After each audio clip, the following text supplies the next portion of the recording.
온유입니다. 우리 옆 사람에게 이렇게 인사하겠습니다.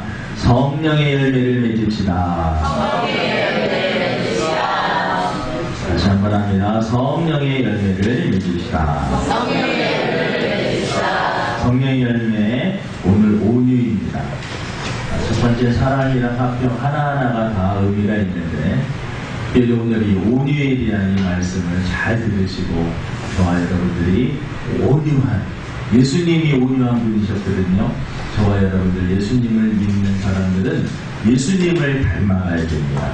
그래서 예수님을 닮아서 온유한 사람들이 다 되시기를 주님의 이름으로 축원을 드립니다. 성령의 열매는 예수님의 성품이고, 성령 충만한 사람은요 성령의 지배를 받고, 성령의 지배를 받으면 생활 속에서, 일상의 삶 속에서, 교회 안에서 뿐만 아니라 이 세상 밖에서도요 성령의 열매, 사랑, 희락, 화평, 오래 참음, 자비, 양성, 충성, 온유, 절제 열매가 삶 속에서 맺혀지게 되는 것입니다. 그래서 오늘 특별히 이 온유의 이 열매를 잘 듣고 우리의 마음이 온유한 그러한 자들이 되기를 원합니다. 온유라는 말을 원어적으로 헬라어하고 히브리어를 이렇게 좀 살펴보니까요, 이 프라우테스라고 하는 단어입니다. 이 뜻을 보니까 자기의 존재가, 잘 들어보세요, 자기의 존재가 하나님으로부터 말미암은 것을 알고, 또 자신이 죄인임을 알고 하나님과 사람 앞에서 겸손한 것, 이것이 바로 온유라는 것. 태어날 때부터 성품이 원래 온유한 자야, 이런 개념이 아니라, 여러분, 성령이 이 말이 되면 자기 자신이 죄인이라는 것을 깨닫고요, 자기 자신이 죄인이고 하나님의 은혜와 사랑이 아니고서는 자신이 도저히 구원받을 수 없는 그러한 자임을 깨닫고, 그러니까 하나님 앞에서 겸손하고 또 사람들 앞에서도 겸손할 수밖에 없는 것을 깨닫는, 그 가운데 나오는 것이 바로 이 온유다라는 것입니다. 여러분 이해되십니까? 여러분이 온유라는 것은요, 먼저 성령이 말이 되는 깨닫는 것을, 나의 신분이 뭐고, 나의 그 죄성이 뭐고, 나는 실제가 뭔지 하나님 앞에서 철저히 깨닫게 되면은요, 사람 앞에서 교만할 수 없고, 하나님 앞에서 교만할 수 없고, 여러분 하나님 앞에서 겸손하고 하나님 앞에서 낮아지는 것, 이것이 바로 이 온유라는 뜻입니다. 히브리어는요 아나우라는 뜻인데, 이 단어는 비천한, 억압된 노예 상태라는 그런 뜻을 가지고 있는데요, 하나님의 비천한 종이라고 하는 그런 의미가 담겨져 있습니다. 난 하나님의 비천한 종이니 하나님의 뜻에 절대적으로 순종하면서 살겠습니다 라고 다짐하는 것, 이것이 바로 온유다. 저와 여러분들이 하나님 앞에서 다 겸손하고, 우리 스스로 성령의 은혜를 통해서 우리 스스로 어떠한 존재인지를 깨달아 하나님 앞에 다 겸손하고 온유한 자가 되기를 주님의 이름으로 축원을 드립니다. 아멘이십니까? 우리 겸손은 무엇이냐? 첫 번째는 이 온유는 겸손한 것입니다. 온유는 겸손. 미안한 따라합니다. 온유는 겸손한 것입니다. 여러분 겸손하니까요 이웃들의 적이 없습니다. 여러분 사람이 겸손한 사람은요 많은 원수들이 생기지 않고 인생을 하면서 적이 많이 생기지 않습니다. 사람이 교만하잖아요. 그러면 적이 많이 생기고 싸울 대상이 많이 생깁니다. 하지만 겸손한 사람은 적이 생기지 않습니다. 겸손하니까 이웃들이 많이 생기고 사람들을 편하게 해주기 때문에요, 그 사람을 사람들이 좋아하게 됩니다. 성경에 보니까요, 겸손한 사람은, 겸손은 종기의 앞자리입니다. 이 존경받고 귀하게 여김을 받는 그러한 방법 중에 첫 번째는 겸손해지면 된다는 것입니다. 또 성경에 보니까 잠언 3장 30절에 보니까 겸손한 자에게 은혜를 베푸시는다. 겸손하면 하나님의 은혜를 베푸십니다. 또 겸손한 자에게는 욥기에 보니까는 겸손한 자를 구원해 주신다. 하나님, 저는 부족합니다. 하나님의 은혜가 아니면, 하나님의 사랑이 아니면 저는 구원받을 수 없습니다. 그래서요, 자기가 얼마나 부족한 자인지 하나님 앞에 낮아지고 겸손한 자가 구원을 받는 것입니다. 하나님 앞에 여러분, 거만한 자들은 구원을 받을 수가 없습니다. 자기가 죄인이라고 인정하지 않는 자들은 여러분 구원을 받을 수가 없습니다. 여러분, 또 잠언 22장 4절에 보니까 겸손한 자에게는 여러분 여호와를 경외함의 보응은 재물과 영광과 생명입니다. 겸손한 자에게는요 하나님이 재물도 주시고, 마태복음 5장 5절에 보니까 여러분 이 겸손한 자에게는, 여러분 낮아지는 자에게는 이 땅을 기업으로 얻는 그런 축복도, 온유한 자에게는 땅을 기업으로 주시는 축복을 주신다고 그랬는데, 겸손한 자에게는 재물과 영광과 생명을 선물로 주신다라는 것입니다. 주사랑교회 모든 성도들, 여러분 온유는 바로 이 겸손함인데, 이 겸손함에서 하나님이 주시는 은혜와 구원, 재물, 영광과 그 축복을 다 누릴 수 있는 그러한 성도들이 되기를 주님의 이름으로 축원을 드립니다. 여러분, 겸손의 반대말은 교만입니다. 교만은요, 잠언 16장 18절에 보니까 교만은 패망의 선봉이요 거만한 마음은 넘어짐의 악자리. 교만하면요 결국은 망하게 된다. 교만하면요 결국은 여러분 패망하게 되고 넘어지고 쓰러지고, 잘 되는 것 같아도 교만한 자들은요 다 결국 끝이 안 좋다는 것입니다. 겸손한 자들은 안 되는 것 같아도 하나님께서 나중에 다 높여주시고, 교만한 자들은 잘 되는 것 같아도 결국은 다 망하게 됩니다. 사랑하는 성도 여러분 교만이 무엇인지 아십니까? 교만은요 하나님 없이도 나 힘으로, 내 힘으로, 내 지혜로, 내 방법으로, 내 능력으로 인생을 충분히 살 수 있습니다. 하나님 제 인생에 끼어들지 마십시오. 하나님 필요 없습니다. 하나님을 거부하고 자기 혼자서 인생을 다 해결하겠다라고 하는 이것이 여러분 바로 교만. 겸손은 그 반대입니다. 하나님이 없으면 저는 안 됩니다. 하나님이 없으면, 주님의 은혜가 아니면 저는 구원받을 수가 없습니다. 하나님이 절대로 필요합니다. 하나님 저를 도와주시고, 우리의 사업도, 우리의 가정도, 우리의 자녀들도, 나의 인생의 앞길도 하나님 저의 스스로는 아무것도 할 수가 없습니다. 하나님이 도와주옵소서. 하나님이 필요합니다. 이러한 마음으로 사는 것이 여러분 겸손입니다. 여러분 온유는 바로 이 겸손인데, 겸손한 자에게 하나님께서 은혜를 주신다고 했는데, 우리 주사랑교회 모든 성도들 온유한 자가 되어서 특별히 겸손한 자들이 되기를 주님의 이름으로 축원을 드립니다. 우리 역사단에게 겸손합시다.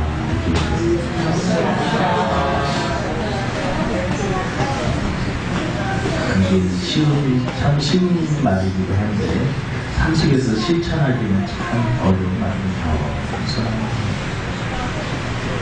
여러분, 또 온유는 무엇이냐? 첫 번째는 겸손이라고 했고, 두 번째는요 온유는 부드러운 것입니다. 이 온유할 때 온자는요 따뜻할 온이고, 유자는 부드러울 유. 따뜻하고 부드러워. 어머니의 품처럼 양털이 여러분 얼마나 푸른하고 따뜻한지 모릅니다. 여러분, 양은 참 순한 동물입니다. 양은 여러분 몇백 마리 같이 있어도요 서로 막 싸우고 그러지 않습니다. 사자 새끼들은 한 몇백 마리 갖다 놓으면 난리가 납니다. 서로 막 서로 자기가 잘났다고 여러분 이기려고 해요. 막 싸우고 난리예요. 양들은요 다 호기심이 갖고 그냥 서로 사이좋고 잘 지냅니다. 순하게. 여러분, 이 성령의 역사는요 성령이 우리에게 임하게 되면 마음이 딱딱하고 강팍한 사람도 부드러워집니다. 성령의 역사입니다. 우리 마음이 때로는요 강팍해질 때가 있습니다. 그리고 여러분 그냥 마음이 나도 모르게 막 그럴 때가 있습니다. 여러분, 이 악한 영의 역사는요 마음을 강팍하게 만들고 딱딱하게 만들고 마음에 여러분 바늘구멍 하나 들어가지 못하게 마음에 여유가 없고요 공결해지고 사람이 이상하게 만듭니다.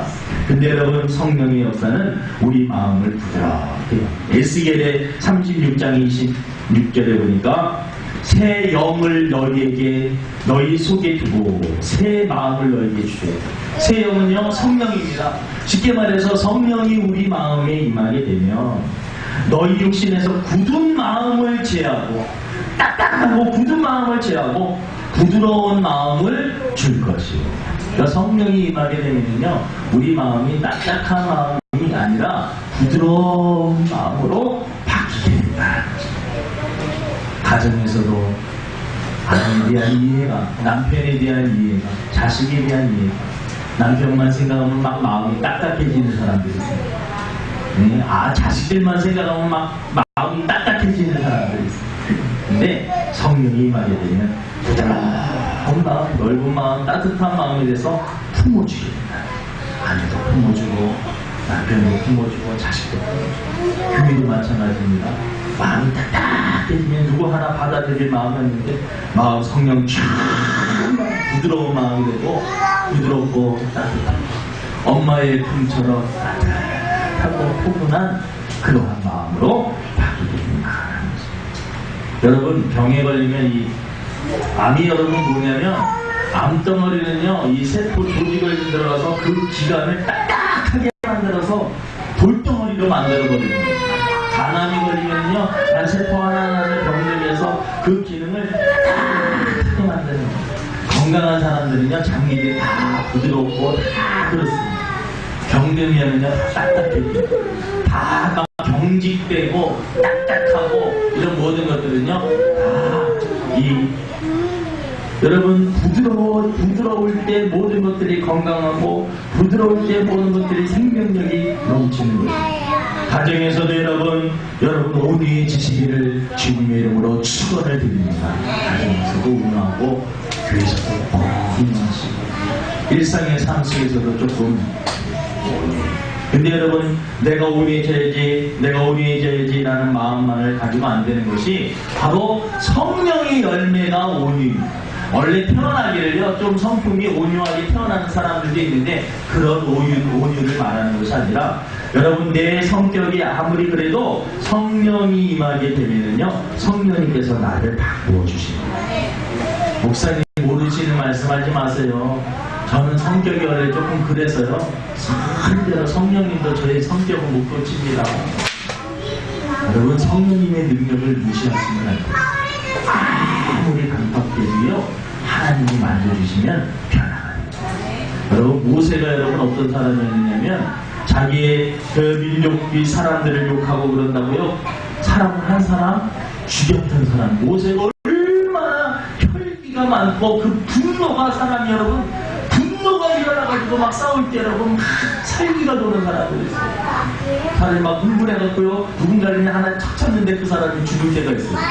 이게 자기는 별로 세게 안 친 것 같지가 않은데 사람이 죽을 때요. 이 분노와 살기가 모세가 여러분 그러한 사람이었습니다. 하나님께서 여러분 40년 동안 강야 생활을 하면서 모세를 훈련시킵니다. 하나님께서요 나중에 보니까요 모세가 이 지상에서 이 땅에서 사는 사람들 중에서 가장 온유한 자다라고 하나님이 인도해주셨어요. 그러니까요 내 마음이 아무리 여러분 막 분노가 가득하고 마음이 굳은 마음으로 막 딱딱한 마음이라 할지라도 성령이 임하게 되면 부드러운 사람으로 바뀌게 된다는 것입니다. 여러분 그러니까 그런 생각을 버리세요. 나는 원래 그래서 절대로 나는 못 바꿔. 아닙니다. 바뀝니다. 성령님께서 여러분 바꿔주시고 여러분 변화시켜 주실 줄로 믿습니다. 여러분 첫 번째는 겸손, 두 번째는 온유는 부드러움, 세 번째는 여러분 온유는 순종하는 것. 순종하는 것은 온유하는 라고 대답하는 것입니다. 여러분 우리 하나님의 자녀들은요 하나님께 순종해야 됩니다. 하나님 말씀에 순종해야 됩니다. 부모님께도 순종해야 됩니다. 부모님께도 순종해야 됩니다. 성경대로 사는 여러분 가장 행복한 삶입니다. 하나님께 순종하고 부모님께 순종하고 어른을 존경하고 또 신앙의 지도자들에게 목회자에게 순종하고 그리고 여러분 자기보다 더 윗사람들에게 순종하면서 사는 것. 여러분 아이들 이렇게 보면은요 누가 이쁜지 아십니까? 그래서 순종하는 자식이 이쁘고 하나님도 마찬가지. 하나님께서도요 다 그래도 하나님 뜻대로 살려고 하고 순종하는 그 자녀를 하나님이 좋아하십니다. 하나님이 이거 안 하면 저는 못해요. 죽어도 못해요. 절대로 못해요. 안 해요. 내가 왜 해요? 이러한 자녀들보다는요 하나님 부족하지만 제가 열심히 하겠습니다. 최선을 다하겠습니다. 이러한 자를 하나님이 기뻐하시는 겁니다. 신명기 28장 1절부터 14절은요 순종하는 자에게 하나님께서 복을 주신다라고 했습니다. 성업에서도 들에서도 하는 일들마다 들어가도 나가도 복을 받고요. 자녀들이 착하게 되고 하는 일들마다 잘 되는 그런 모든 축복은 순종하는 그러한 자에게. 저주는요 누구에게 임하느냐? 순종하지 않는 자에게 저주가 임합니다. 여러분요 하나님의 말씀에 불순종하다가 여러분 얻어 터질 때가 우리가 얼마나 많은지 가만히 내 인생을 살아가다가 여러분 좀 힘들고 어려운 일들이 있을 때 때때로 하나님이 그 고난을 통해서 우리들에게 해주시는 메시지가 있는데 때로는 여러분 우리들이 하나님의 뜻대로 불순종해서 얻어맞을 때도 얼마나 많은지 나중에 여러분 시간 지나고 보면 그래 하나님 앞에 순종했어야 되는데 내가 불순종함으로 하나님 앞에 이렇게 어려움을 당했구나 깨닫게 되는 것입니다. 여러분 순종하는 자에게 하나님이 은혜를 주실 줄로 믿습니다. 아브라함을 왜 믿음의 조상이라고 말합니까? 순종하는 본토 친척 아비집을 떠나라 백세 얻은 아들 이삭을 바치라 했을 때 여러분 이 아브라함은 순종하는 것입니다. 성경에 보면은요 하나님이 가장 기뻐하고 사랑하는 자들을 보니까 순종하는 자입니다. 순종. 우리 주 사람께 모든 성도들은 하나님과 이 땅에 사는 모든 분들에게 그리고 주의 종들에게 순종 잘 할 수 있는 성도들이 되기를 주님의 이름으로 축원을 드립니다. 네 번째는 여러분 이 온유하다는 것은 이 따뜻한 것입니다. 온자가 따뜻할 온유. 지금 마지막 때는 여러분 사랑이 식어서 사람들의 마음이 여러분 냉랭하고 차고 여러분 딱딱하고 강팍하여서 많은 사람들이 서로 믿지를 못하는 그러한 세상이 되어가고 있습니다. 쉽게 말해서 성경의 예언대로 사랑이 식어지고 있는 시대가 되었습니다. 지금 이 시대에 여러분 많은 사람들이 먹고 살고 이렇게 많은 이 먹을 것들은 풍요로워지지만 많은 사람들이 마음이 허한 사람들이 많아요.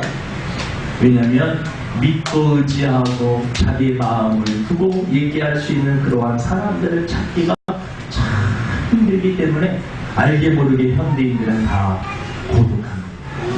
군중속의 고독이라고 수많은 사람들과 어울리지만 마음문들이 다 닫혀 있었어요. 나도 누군가에게 내 자신을 보이기가 두렵고 다른 사람도 나에게 마음을 열고 다가오는 사람들이 없고 서로 여러분 다 냉랭해서 그냥 이것이 인생이다 보다 하고 그냥 사랑하는 사람들이 너무나 많다라는 거죠. 여러분 우리는 죽어서 천국도 가지만 이 땅에 살면서 예수님을 영접하는 사람은 지금부터 여러분 천국 생활을 연습하면서 사는 것입니다. 예수님을 영접하는 그 순간부터 천국 생활이 시작하는 것입니다.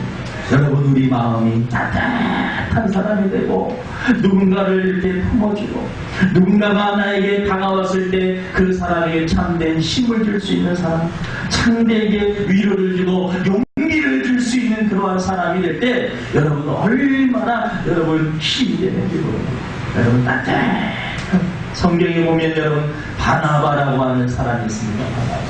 이 바나바는 따뜻한 사람이었습니다. 바나바는 여러분 그 마음에 바나바는 착한 사람이요 성령과 믿음이 충만한 사람. 마가가 실수했을 때 여러분 마가가 선교여행을 하다가 중간에 포기를 하고 에이 힘들어 안 할 거예요 이렇게 도망갔습니다. 그러한 실수한 마가에게 여러분 이 바나바는 다시 한번 기회를 주고 용기를 주고 다시 힘을 주고 다시 마가가 일어났습니다. 바울이 여러분 마가가 포기하는 걸 보고 다음에 다시 선교여행에 동참한다고 그러니까